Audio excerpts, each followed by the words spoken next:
Hey guys, this is Carrie, and in this video we're going to be making a magic 8 ball. These are like a classic trinket toy that maybe you've seen at a friend's house or your house, where you have like a 8 ball and you ask it a question like, I don't know, is 2021 going to be a good year? And then you shake it and you look at the bottom of it, and it's got like a little thing that gives you the answer. I think this is a perfect opportunity for us to code using our new else-if statements and build a web app version of our Magic 8 Ball. So I've got my cheat sheet open, I've got REPL open. I'm going to go into REPL, create a new REPL, HTML, CSS, and JavaScript as always, and I'll call it Magic 8 Ball. So let's create the REPL. All right, let's see. I'm going to be looking at the output of the code as well, so I'm just going to pop the output open and store that over here. So now I've got my code, and since I've got the output over there, I'm just going to really enlarge the code here so we can see it clearly. So usually our workflow is to go completely design the HTML by putting everything on the page that we need to have.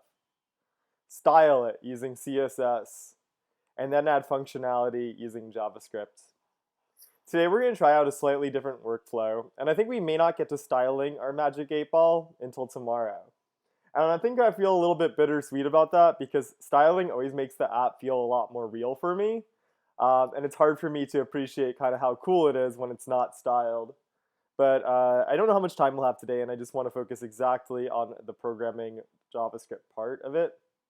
So thinking about the body of our Magic 8 Ball, perhaps we'll have an H1 that says Magic 8 Ball app, and then maybe an H2 that says something along the lines of an app by Carrie or whatever your name is.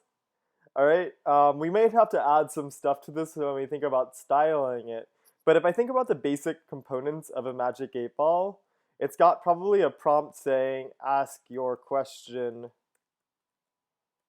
below. So maybe inside of a paragraph, we'll have some prompt for them to ask their question. And let me refresh it. All right, I'm starting to see this as a Magic 8 Ball. It's not going to be very good looking until we add some styles, but that's okay. And then next up, we need an area for them to ask their questions.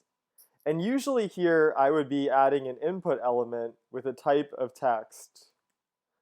And let's see what the problem is with that. It's super tiny. So if I were to go, will 2021 be a good year? It's like just fitting. It's kind of nasty how like those there. And sure, I could like style this input field differently, but there's another field that we can use called text area. So let me just quickly look that up on Google. Text area HTML. It's going to be a new tag for us. Yeah, that wasn't helpful at all. All right, well, I know how to use text area. It looks like there's a text area opening and closing tag. So we'll make a text area opening and text area closing tag. And now if we refresh it, we get a little bit more space. But one of the nice things about this is it actually has some attributes like rows and columns, which will allow us to customize the size of it. So let me just steal these rows and columns from here and see how that looks. So inside of the opening tag where we always put our attributes, we can do that, and then we get a much bigger area to ask our question. And we may have to finesse that tomorrow when we create the styles of our page. So we've got a place to ask our question now. Next up, I'm thinking we need to have, maybe I like the button and then the answer. So maybe we'll make a button, and that button is going to be, I don't know, shake the 8 ball. It doesn't really look like an 8 ball now, but usually when you ask the Magic 8 Ball trinket a question, you shake it and then whatever the answer is. And then finally, we'll need to have another paragraph here where their answer is going to appear. And this is a structure we've seen before. We're going to start off with this blank, and then we're going to fill in this element later on based on the answer we get from the 8 ball. All right, so a couple of things that we're going to need to select here. It's actually a really kind of simple project. Is if you're like me and you don't really believe in magic 8 balls, then I don't even need to have the 8 ball read the question. So the only things that we're going to need to interact with as the user is we're going to need to interact with the button and then this answer field. So we could give the button an ID. I mean, we don't need to because it's the only button on the page. We could select it with its element type. In fact, that's what I'm going to do, just to mix it up. And I will give this paragraph an ID, and I have to give the paragraph an ID because I have to distinguish this paragraph from this one. So this ID is going to be answer field. All right. Oh man, shake the 8 ball appears next to it. So there's a tag for a line break where we can just put a BR tag right there. We don't need a closing tag or anything between the text area and the button. And that will put a line break, which does that. All right, not our best looking app, but that's okay. We're gonna make it functional and then tomorrow we can style it. So let's pop into, not the CSS, I'm sorry, that was a habit, the JavaScript over here. So the first thing that we're always gonna do with JavaScript is select the elements on the page that we are interacting with. So this is gonna be the button. Let button equal document.query selector. And we had this big debate, should we give the button an ID? But because it's the only button on the page, we can select it just as a button using the element type. If you did choose to give it an ID, you'd have to give it a hashtag, but I didn't do that. I'm going to copy and paste this line of code because the next thing that we're selecting is the answer field. And I believe that I called it ID answer field. So let me grab that. Let me paste that here, answer field, and let's see how good you are at finding mistakes. There's a small mistake in this line of code. Let answer field equal document.query selector answer field. Well, here we use the ID to select it, so we want to make sure to include the hashtag. Now that we've got both the button and the invisible answer field, the empty answer field here selected, we're ready to code our magic 8-ball. Now, I actually have no idea kind of how this might work overall, but thinking about it, nothing's going to happen until we click the button. So maybe we'll do that first. Add an event listener. All right, this is a big one, so I'm going to head over to my cheat sheet, and I'm going to grab the element.addEventListener function. And the way that this function works is we tell it which element is listening for something. It's going to be our button. So the button that we defined up here, the button is going to be waiting for a click event, lowercase. And once it's clicked, it's going to run this function that's all inside of the curly parenthesis code block. Now thinking about what it needs to run here is it needs to basically generate a random answer. But I'm not so good at generating random strings. I do think that we did an app a while ago where we, let's see, which app was it? I think it was when we made the changing background app. Yeah, it was. Where we used this idea of generating random numbers to create that color. And I think we can kind of use the same idea to create our magic 8-ball. We could basically generate a random number by, say, like rolling a dice or something. And then like looking up if it's a 1, that means yes. If it's a 2, maybe that will mean no. If our random number is a 3, then it will mean ask again later. All the different answers that a magic 8-ball might give us. So let me actually just write that out here. So I'm going to create a little code here where we're going to be generating, instead of random sentences, because I don't know how to do that, random numbers. And then we'll teach the computer to convert those numbers into sentences. Yes, definitely. No, guaranteed. Maybe. And then we'll convert 4 into ask again later, a classic Magic 8-ball answer. I think for your project, you should also develop a 5th and a 6th possible answer that will come from asking your Magic 8-ball a question. I'm just going to do 4 though, so you'll have to figure out how do you adapt your code to have 6 possible answers. And you don't have to have my 4 answers. Alright, so here we go. Now, it looks like what we're going to do is first we'll generate the random number, and then we'll turn it into the sentence. Alright, so generating a random number we know how to do. This is a little bit confusing. I thought there were 2 steps that we needed. The computer itself doesn't know how to generate a random integer. So what we're going to do is we're going to grab this code right here, which will teach the computer what it means to generate a random number.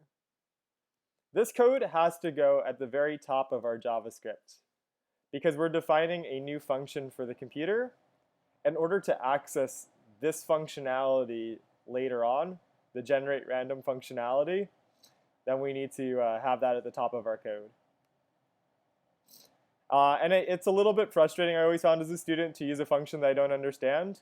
This is something that Carrie wrote basically that teaches the computer how to generate a random number between minimum number and maximum number. You're going to 100% understand this in the future. So whenever we want to generate a random number, we have to tell the computer to use this function. So after clicking on the button, we want to generate a random number, for me, from 1 to 4. So I'm going to say let random number equal, use the generate random function that we defined up here, and generate a number from 1, min number is the first argument, the first value, to max number 4. All right, let's pause for a second. The only thing that's happening when we click is generating a random number. I want to see that random number. So rather than see it as a pop-up, I want to show you guys this console.log feature that I've used before a number of times. So just to check to make sure our app is coming along well, I'm going to go here, View, Developer, JavaScript console. I shouldn't have any errors, which is a really good sign. And now when I shake the 8-ball, a random number appears in the console, console.log, whatever random number appeared. And every time we click it, it's going to generate a new random number because this is inside of that code block. So here we go, bunches of random numbers. Let's see if we can get a 4. Yeah, we can get a 4. Okay, cool. We can get all of them. Awesome. But we really don't want to display random numbers down here. We want to display these answers up here. So here we go. Let me delete that console.log. That was just to test my code. If, and now here's the condition. Actually, I think we should grab this from the cheat sheet here, because this is kind of a complicated code block. I wish it maintained the indentation when we copied and pasted it, but it's okay. So the condition for the first one is if the random number equals 1, if the random number is 1, then we want to define a variable called answer, and we'll let answer equal yes, definitely. All right, because we've got many options here, we also need to add in an else if with its own condition. So I'm going to build that out first. I'm going to delete the comments here. This else if, so else if the random number is equal to 2, then what we want to do is we want to let the answer equal no, guaranteed, period, dot. All right, we need another else if statement because we're going to have 4 choices. So if it's 3, then the answer should be maybe.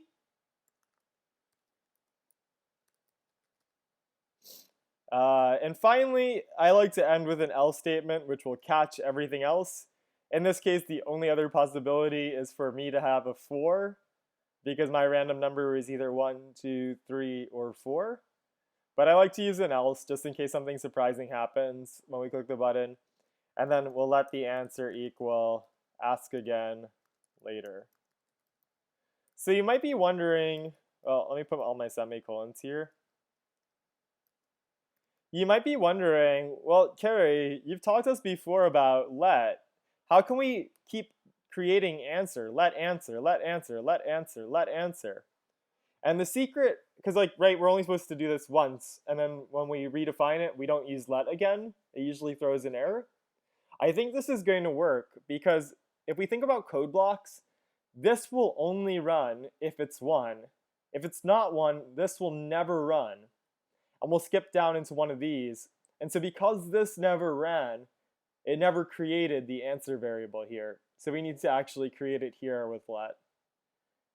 Because each of these code blocks will only run one of the 4, not the other 3, we're only really using let once every time the code runs. And then the final thing that we need to do is we need to take whatever the answer was and inject it into the answer field. So I think this may actually give me a problem here. Answer field dot inner HTML is equal to answer. Let's see if that gives us an error. All right, let's see. I'm gonna open up the JavaScript console view, developer, JavaScript console. I think it's gonna give me an error. No, I was wrong. All right, let's click it. Ah, it did give me an error. Answer is not defined. So because we were defining answer inside of these code blocks, when I try to use answer outside of those code blocks, it gives me a problem. So there's a couple of quick fixes for this. One of these is just to take this and say, okay, well, once we create the answer there, then for each one of these, we'll make the answer field's inner HTML equal to whatever the answer is. So this should fix it. All right, so let's ask your question below. Is 2021 going to be a good year? Oh, no! No guaranteed. Oh, no, it was not what I was hoping for. All right, so classic Magic 8-Ball situation. We didn't get the answer we want, so we press it until we do. Maybe, no, that's not what I want either. No, stop. There we go. Yes, definitely. Oh, yeah, Magic 8-Ball gave us the answer we wanted. And next class, we'll look at creating it so that it comes out a little bit more like the one I did last year, which actually has the styling here. So we may need to figure out how to do that next time. But we've got a working app here. Not very visually interesting, but the programming is pretty cool. Is a pretty cool application of our else if statement. Bye, guys.